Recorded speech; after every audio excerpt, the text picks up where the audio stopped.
Question. Suppose there is an avatar that, as a reaction to the birth trauma, created a self that loses the joy for life.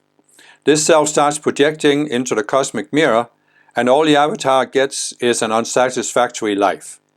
Now the avatar is in the present life, and all that she gets is a suboptimal life where it doesn't matter the degrees, skills, talents, experience, she can't get a job. She sees the self, starts working on it, she tries to love life regardless of her conditions, no job, no partner. Instead of pessimism and negativism, she tries to envision a better life, to envelop herself in love and visualize these better conditions, and tries to pull her consciousness out of the self every time she is seeing life through the self. Having mentioned this, I have a question about the focus on self. There are desires that are very self-focused, like improving your life conditions. But these basic desires may get us to focus on ourselves. Not that we can't serve others, but a part of our energy will go to pursue these personal goals. But at the same time, it may be part of our mission to achieve these things, because the journey of achieving this will help us raise our consciousness. But how does this combine with the Master's saying to not focus on self? In the dictations, I can see some difference between focus on self and focus on ourselves. But I would like if you can expand on this. Okay, so this is quite a profound question. It ties in with what I've actually talked about. I gave an answer to a question about the law of attraction. And you might want to watch that answer because it ties into this. So what is described in the first part of a question is that here's a person who feels that no matter what she does, life isn't working out. She isn't getting what she wants in life. And she sees that there's a certain self behind it, and she tries to envision a better life, to envelop herself in love and visualize these better conditions, and tries to pull her consciousness out of the self every time she is seeing life through the self. And that's a very important insight to get. And it's probably something that I hadn't actually thought about because I went through this a while ago and maybe I wasn't even conscious of it. So what happens to us is that when we get these teachings of the Ascended Masters, of the separate selves, we start to recognize we have a certain pattern in our psychology, a certain reactionary pattern. And we try to pull ourselves out of it whenever we see it. As I've also talked about, we don't want to feed energy into the pattern, so we may have to consciously stop focusing on the pattern. And that's valid enough to do.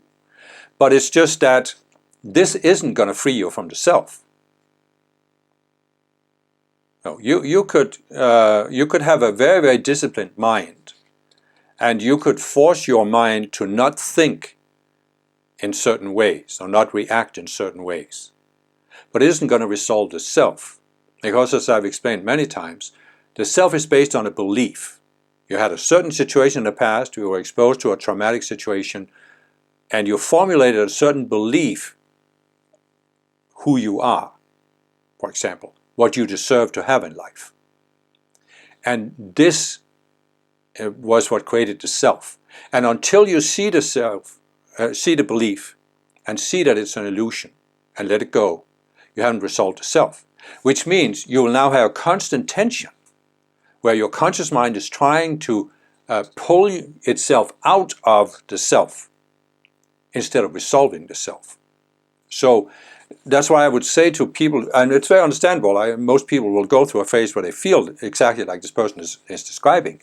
What I would say is that if you feel that way, because you actually haven't seen the self, you haven't looked deep enough, and you have to keep looking, you have to keep exploring it from different angles, asking yourself questions, asking the Ascended Masters for help to see this, because there's clearly something you haven't seen. Otherwise you wouldn't, because, you know, in many of these situations, it's called the self-sabotage syndrome. Your outer mind has a desire for a certain standard of living or a certain way of living. but you have a subconscious self that's sabotaging it.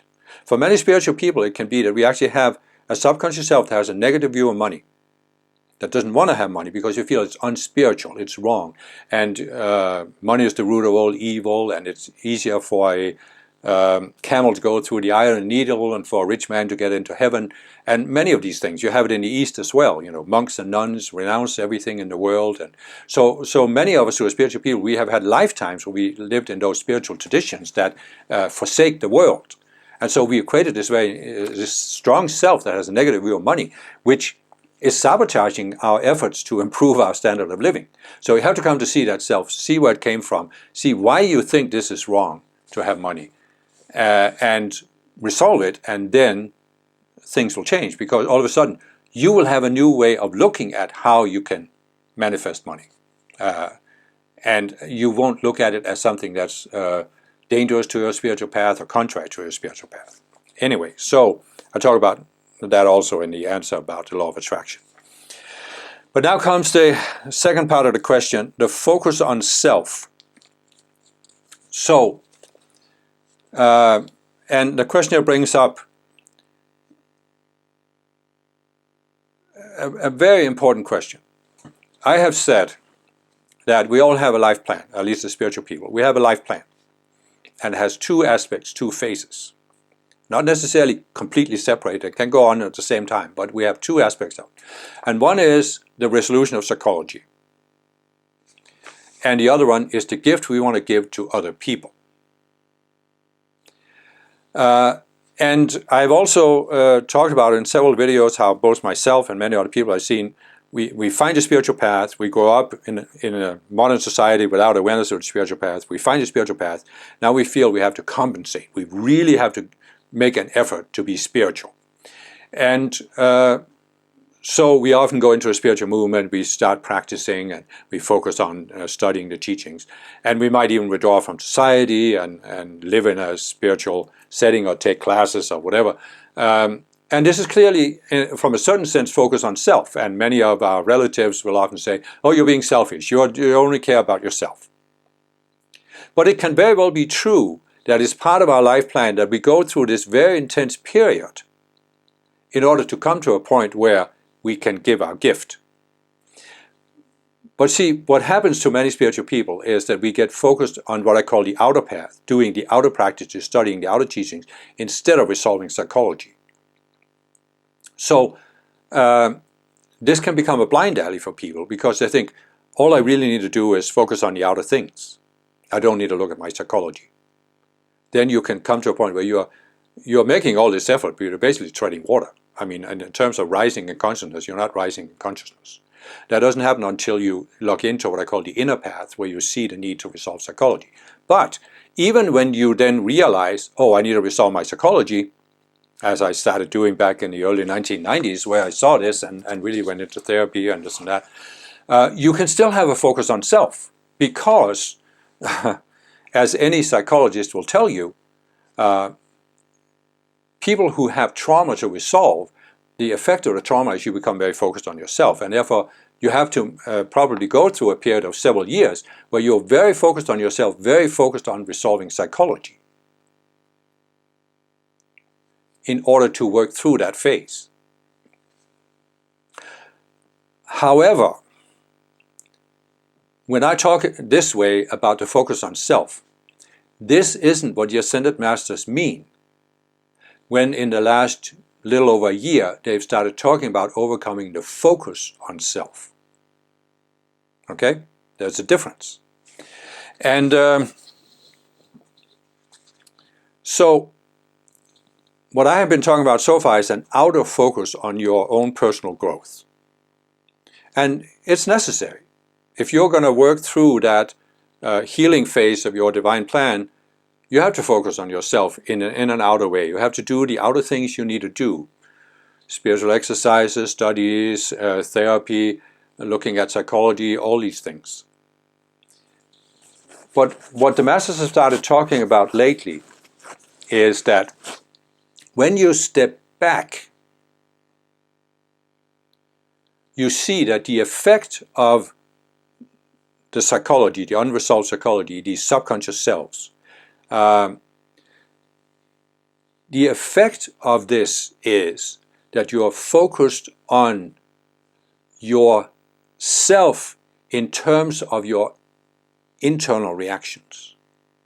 I'm not talking about outer actions.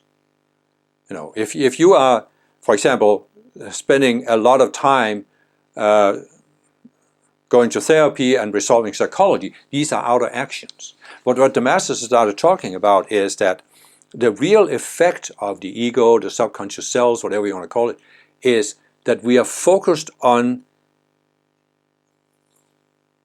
our own minds, within our own minds. The masters have always talked about the mind can become a closed system. I have several videos, including my playlist where How the World Works, where I talk about how the mind can become a closed system. It becomes a self-validating system. And this is really the effect of the separate self, that it causes us to be so focused on ourselves, but it's really the outer self we are focused on. And the outer self is created in reaction to this world. And that means that for the outer self, there's always something in this world that's very important. And what is really important to the outer self is how you seem in this world. And the outer self often projects that it's important how other people see you. For example, you find a spiritual movement. It's important that the guru sees you as a good student, that other people see you as a good student, as someone who understands, who's doing the right thing and this and that. It's important that people out in the world see you as a good person or as an important person, whatever people have. But you see what I'm saying? The outer self, the separate self, they are always focused on your appearance in the world. And it's often projecting that this is how other people see you, or this is how religion wants you to be, or this is how God wants you to be, or, which is even worse, this is how the Ascended Masters want you to be. I remember many years where I had this in my mind. I always felt like there was always an Ascended Master looking over my shoulder, you know, evaluating what I was doing, whether I was doing the right thing. It took me a while to realize that that was just a projection of my own mind. And the masters are not like that at all. So what I'm saying is we are projecting that there's somebody outside ourselves who's demanding we should be a certain way, who is judging us, evaluating us, and ready to put us down or criticize us if we don't live up to this standard, the impossible standard of perfection. But it's really not the outer people who are doing it. Yeah, there may be other people who are doing it, but what is really going on is that we are doing it to ourselves. There's a subconscious self that's doing this to a conglomerate of subconscious selves who are doing this to ourselves. And the result of these selves is that we are internally in our own minds. Not a matter of the outer actions we do, even though the outer actions follow from this, but internally in our own minds, we're always evaluating ourselves. Do I live up to the standard? Am I good enough? Am I a good spiritual student? But it's all me, me, me. Focused on myself and how I think other people look at me. Or God, or the Ascended Masters, or whatever. Or the devil, for that matter, whatever it can be. So what the Masters started giving teachings about is that we can come to a point where we have worked for a while with the idea of the subconscious selves. We have overcome some of the more obvious subconscious selves.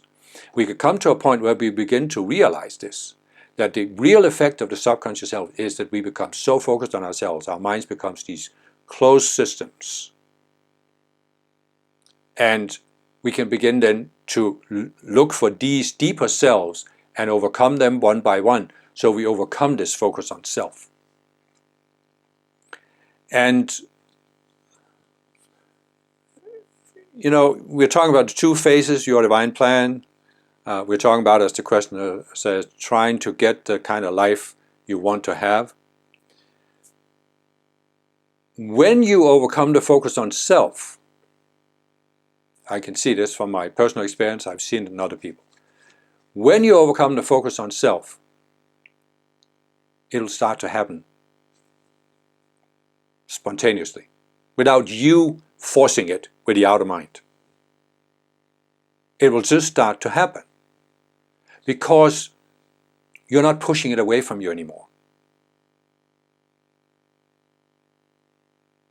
It's like you could say that these selves, you're either running away from something that you don't want, or you're running towards something you do want. But you're always feeling like you're in a deficit. And the focus on self comes from this sense that you're in a deficit, and you have to try and overcome the deficit and live up to the standard you have in your mind. Because the reason why you are evaluating yourself, judging yourself, is you have accepted a certain standard in your mind for how you're supposed to be. And this is not something that can be done overnight. I don't care what anybody says about spontaneous awakening or enlightenment. This is the deeper layers of the psychology that are subtle, tricky, difficult to deal with. It will take time, it will take years, it will take groveling. But when you overcome these selves, it is also the greatest freedom you can feel. Because suddenly, you're not at a deficit. You're not always behind the standard, not living up to the standard. You don't have to judge yourself in everything you do or think or say. And that's when things will start manifesting spontaneously. Because as Jesus said, fear not, little flock, it is the Father's good pleasure to give it the kingdom. The reason why we don't have the kingdom is because we're resisting it, pushing it away from us by this focus on self. We are thinking, essentially, that the life we want should be manifest a certain way. And therefore we are trying to force it to manifest that way, and we are not open to the universe giving us a gift that we couldn't even really imagine with the outer mind. So the last thing I want to say about this, you can see from the question that the first part of the question, the person is frustrated and feels like her life hasn't been the way it should be. But from the last part of the question, you can see that the person is actually ready to make the switch I'm talking about. Because if she wasn't ready, she couldn't even have formulated the question. So it's not going to happen like that, but if you work with this and work with the tools that the Masters have given, you can make it. I absolutely know that, because what one has done, all can do.